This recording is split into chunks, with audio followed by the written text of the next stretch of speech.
Как вы считаете, на самолетах летать опасно? И если да, то почему? Ну, я считаю, что не опасно. Да нет, не опасно. Я считаю, не опасно.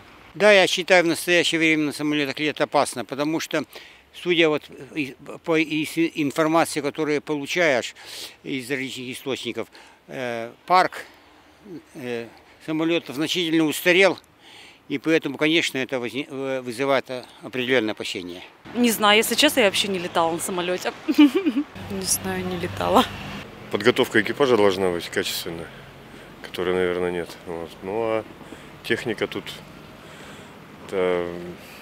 редко отказывает.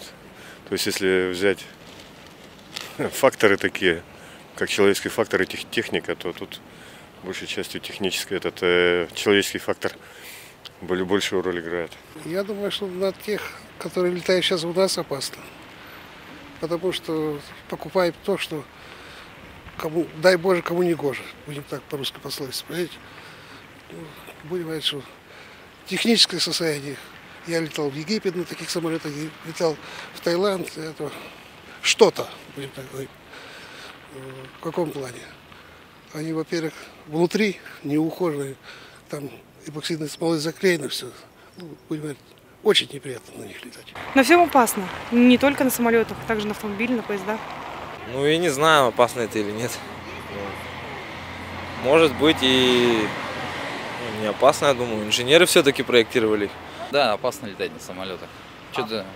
Ну, судя по тому, что произошедшему трагедии в Казахстане, самолет был небезопасный уже, ломался много раз.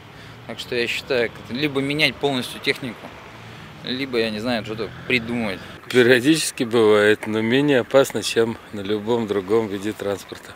Безусловно, это, по-моему, несерьезный вопрос. По земле это опасно, а на самолете тем более. В воздух всегда.